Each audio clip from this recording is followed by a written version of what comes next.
Well, the focus today, obviously 80 years from D-Day in 1944, should be placed entirely on those who made that ultimate sacrifice, and even those who came home from that beach. You couldn't help but think about today whether this generation would be able to step up in the way that that one did, the greatest generation. General Blaine Holt, General Anthony Tata join me now. General Holt, I look at this and it is shocking to see what those people went through and how little this current generation knows about it. You're absolutely right. I know that in your service, Carl, and in our service, we were fueled and impassioned that we would never let down those men who gave everything with such fury and passion, who really stood up for freedom for us. We would never, ever in our service want to drop that legacy. We would never want to disgrace them. And that's where I think we miss an opportunity today. We're looking down the barrel of another world war, and yet the speech today could have been so much more. We could have talked about, we will honor these men. We will honor these men by continuing the legacy of peace in Europe. We will get those adversaries to the table. We will sit down and do everything possible so that these men will not have died in vain. Yeah. And this could have been a stellar moment for an administration. And I'm praying that it inspired our youth to rise above who they are now. Yeah.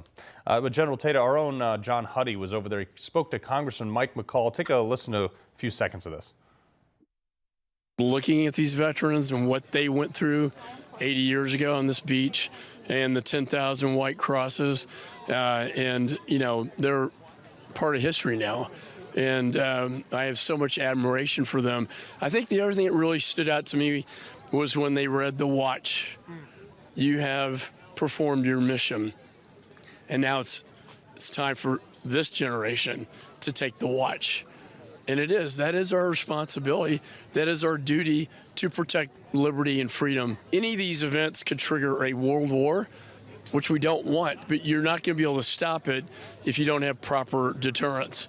And that's where I fault this administration. Yeah, I mean, could this, General Tata, could this generation pick up the mantle, though? Well, that's the real question. I commanded a battalion in the 82nd Airborne, a brigade in the 101st Airborne. Those paratroopers 80 years ago were jumping in on D-Day, but not knowing their fate, just like the men that got off the landing craft. And having commanded, 20, 25, 30 years ago in those units, there were still a lot of the men that had made those jumps alive and telling the stories and handing off that torch as we're talking about. And today those numbers are dwindling significantly. And I'm reminded of that saying that hard times make strong men make good times make weak men make hard times. Yeah. And we're in the weak men phase right now of that, and I think that's the answer to the question. Is I don't think that we could rise to that occasion today.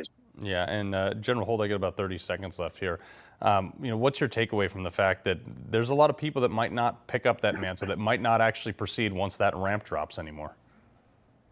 I've got a lot of hope and optimism for today's young, but what they need, and what has always been a part of the equation, as you well know, is leadership. They need leadership. They need inspiration. Tell us what we're fighting for. Give us the civics. Give us the history. Tell us about this country, because they're being denied that in education, as you pointed out in your education segment. But they're ready. They're ready. We'll get them there, but they need to be led. And these are the times for that. Yeah, you make an excellent point. Is the Democratic Party today, and not to get too political with this, but it seems like too many people today are telling us everything they hate, and back then they were told to go fight for something they love. General Anthony Tata and General Blaine Holt, appreciate you being here on this day, sir. Thanks, Carl.